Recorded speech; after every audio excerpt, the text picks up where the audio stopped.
Welcome to 20th Century Music and Arts. When looking at great British bands from the early 1970s, numerous big bands are referenced. Led Zeppelin, Pink Floyd, Jethro Tull, Free, Deep Purple, and Genesis. Now, for every one of those massive bands, there were actually numerous bands who did not, achieve the same level of fame, but produced just as excellent music. Now, in a previous episode, I looked at very underground bands from this period in the 1970s. But in this episode, I'm going to look at a band that did obtain some success, but in my opinion, they really need to be more widely known. Between 1970 and 1974, this band produced 4 incredible albums.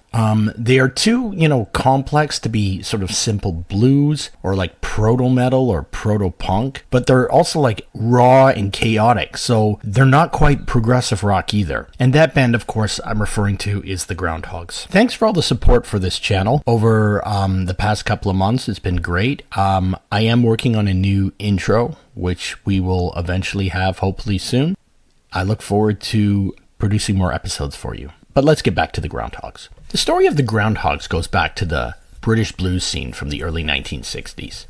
Guitarist Tony Mcphee began playing with siblings Peter and John Cruikshank. Peter was on bass, and John was on vocals and harmonica, while Tony Mcphee, of course, played guitar, and this was, right back in early 1962. Now, all the members had played with other groups, but Mcphee really pushed them towards a more of a blues sound, which was really kind of taking off at that time. They would soon be joined by Dave Boorman on drums and Bob Hull on keyboards.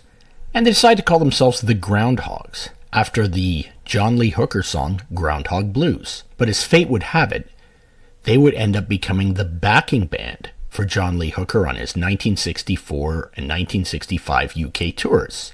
John Cruikshank had left the band by this point. Furthermore, they would be his backing band on John Lee Hooker's 1965 album, And Seven Nights. Mcphee sees this point as a highlight in his career, as he got to play with one of his idols. No one please me like you do. But what was great was they also were backing bands for Little Walter, Jimmy Reed, and champion Jack Dupree. So the players really honed their skills by playing with these authentic American bluesmen. But they were also playing on their own, with Mcphee now handling vocals. They released their debut album, Scratching the Surface, in 1968 on Liberty Records. The lineup at this point was Mcphee on guitar and vocals, Peter Cruikshank on bass, Ken Pustelnik on drums, and Steve Rye on harmonica. This album is fantastic straight-ahead electric blues. It's being played at the time by bands like, maybe most well-known would be like the Peter Green era Fleetwood Mac. It's great stuff, but it's not really hinting at what was to come.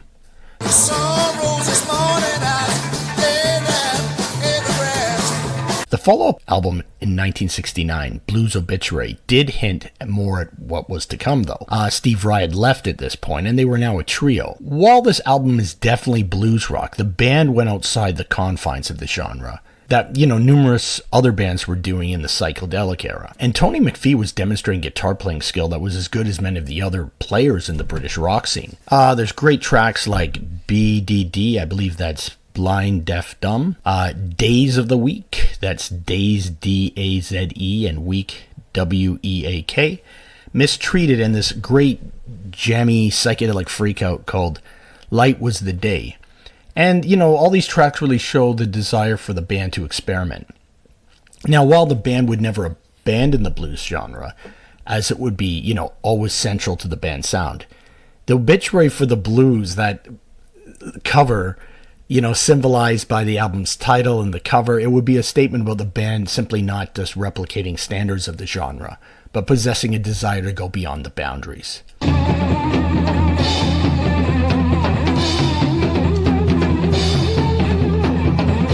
And this vision would be realized on the next album. The band would go into the studio to make their first sort of concept album, Thank Christ for the Bomb, in February 1970.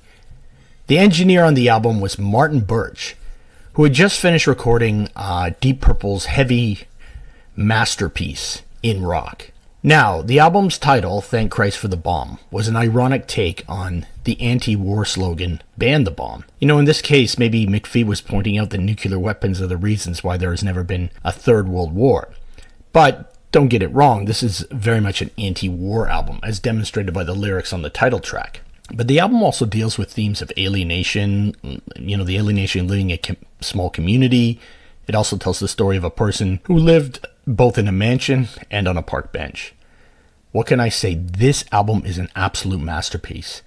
How to describe it? The band travels outside the confines of the blues, but they never lose the rawness of their sound, even if they're going into complexity. At times it sounds like kind of a jazzy tinge boogie band, and then there'll be these searing guitar leads that just emerge from the groove.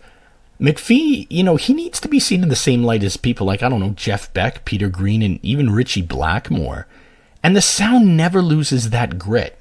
And, it has complexity, but it doesn't have that quirkiness you find a lot of prog bands. This album was a favorite of Captain Sensible of The Damned. And, it's also more complicated than any of the sort of proto-metal or proto-punk bands that were operating at that time. And I don't know, the whole album is a highlight for me. There's really no bad track on the album. The Garden might be my favorite track.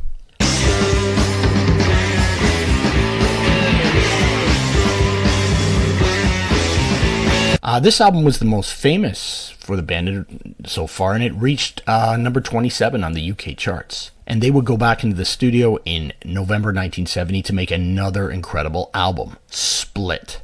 It was inspired by a panic attack that McPhee had in the middle of the night. Apparently, after smoking some particularly strong marijuana during the day, he woke up in the middle of the night having a panic attack where he felt like he was just losing his mind. And so he decided to make this the concept for the album. The title track, Split, is a 4-part suite that takes up the entire first side. Part 1 is intricate and intense track that begins this journey into madness. There's an incredible use of feedback and even wah-wah, and it captures the insanity. Progressive, distorted blues. Part 2 again has the amazing wah-wah, and it alternates between sort of the heaviness and the jazz-tinged boogie. And, the contrasting sounds and dynamics continue on Part 3, where there are even more like quiet, subdued parts with really heavy blues cacophony. And then that wah-wah jammy dynamics continues into Part 4. I mean, the whole first side is killer. But then side 2 opens with one of the baddest rock songs of all time, Cherry Red. It's, again, these incredible dynamics, wah-wah. He even has these really cool, amazing, high-pitched vocals. And it was apparently recorded live in a single take. In a just world, this song would be in regular rotation on classic rock radio.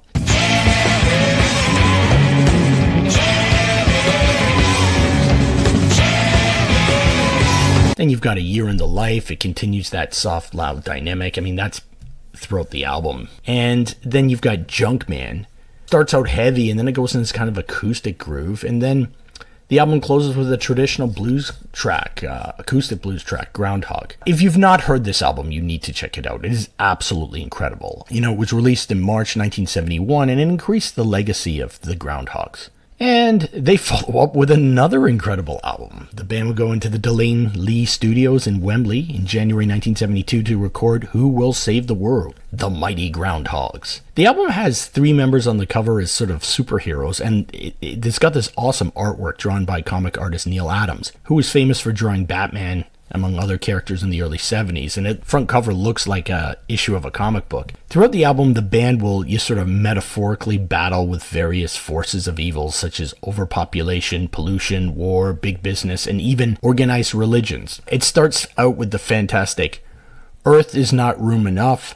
This track has a kind of obtuse jangle that would be heard later in post-punk bands like The Fall. And the track also includes a mellotron, which kind of expands on the sounds of that 3-piece band. But, there's so many great tracks on the album, such as Body and Mind, which has some real Captain Beefheart type rhythms. There's the more subdued bog roll blues, the fantastic acoustic-driven Death of the Sun, an awesome cover of Amazing Grace. And it includes a harmonium and this amazing guitar exploration of a sacred song, that it's up there with Jimi Hendrix's rendition of the Star-Spangled Banner. And the album closes with driving, complex, chaotic yet groovy Gray Maze. This track is over 10 minutes.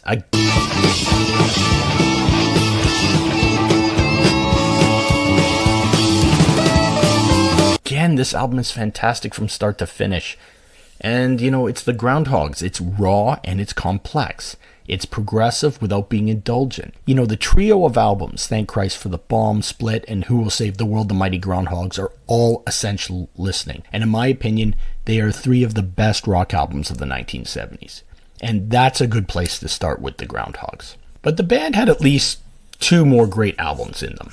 In 1972, it ended up being kind of a topsy-turvy year for the band. McPhee broke his wrist in a riding accident and kind of limited his guitar playing, and drummer Ken Pustelnik decided to leave. However, Clive Jones, who had played with the Canterbury prog band Egg, was brought in as a replacement. They went into the studio to record their next album, Hogwash, in September of that year. Now, at that time, bands would often put out 2 albums a year. Now, due to the limitation that McPhee had, he made not only use of the Mellotron, but he also used this thing called the Hagstorm guitar synthesizer, which allowed him to play very unique sounds through the guitar and give this album a tripped out space rock feel. It's very unique sounding. But even though he's using this guitar synthesizer, it still has that rawness to it and of course the complexity. The opening track, I Love Miss Ogni, it's just incredible. And there's also like the tripped out soundscape of Ringmaster, the great grooviness of 3744 James Road, the wild wah-wah drench Sad as the Hunter, the ethereal Earth Shanty, and the album closes with the acoustic dedication to McPhee's idol, John Lee Hooker, entitled Mr. Hooker, Sir John. Thinking about the prospects of the future, thinking about conditions in the past, thinking about the people in my own time. Now, in 1973, McPhee would go into the studio to record a solo album entitled The Two Sides of Tony Mcphee, and that's exactly what you get there. McPhee paid all the instruments.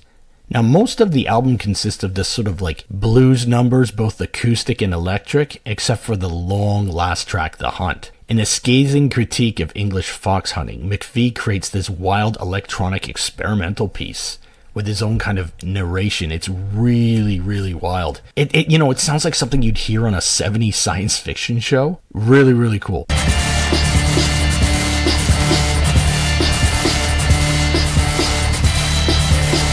Then the band would go return for 1974's Solid. And you know what? This album is still pretty solid. It continues in the same vein as Hogwash, with McPhee making use of the guitar synthesizer and, giving that space rock feel. The closing track, Joker's Grave, is quite cerebral sounding. And, the album is full of these really dark existential lyrics. But,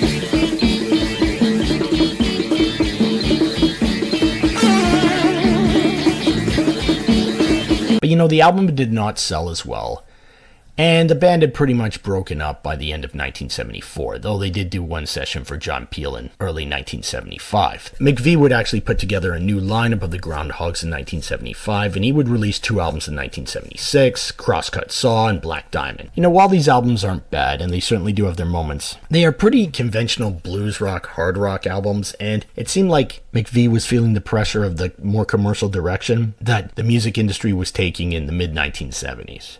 And McPhee would play off and on under various lineups of the Groundhogs for years. But the band, they were getting more and more recognition and praise by a lot of different musicians. The band has been praised by a variety of different types of musicians. Underworld, Captain Sensible, Queens of the Stone Age, Pavement. The Fall covered Junkman on their album Middle Class Revolt. Jack Endino, who's from the band Skinyard, but was also producer of many of the original Seattle grunge bands. He actually used to play the Groundhogs to all the bands he recorded, trying to show their brilliance. And even played them to the members of Nirvana. And, McPhee would actually go on to share the stage with the industrial band Current 93 in 2014, and they covered Sad Go Round from the album Solid. But, McPhee was having a lot of health problems. He had a stroke in 2009. And, in 2014, he had basically retired from music. And unfortunately, he sadly passed away on June 6, 2023. Now, McPhee really needs to be recognized. He was one of the great British rock guitar players and songwriters. Take some time. Please check out the Groundhogs. Their music has aged very well, and it's very unique. They're not the proto-metal of Black Sabbath, Uriah Heep, or Budgie. They're not the proto-punk of the Pink Fairies or Crush Butler. They were more complex with that. But they were harder and edgier than any of the prog bands like Yes or Gentle Giant. And, while they're rooted in the blues, they're definitely more experimental than things like Bloodwind Pig or 10 Years After. They're truly unique. They're the Groundhogs. Thank you for watching 20th Century Music and Arts. Please like, share, and subscribe, and comment. Let me know if you are familiar with the Groundhogs, or also just suggest any new show ideas. Thank you.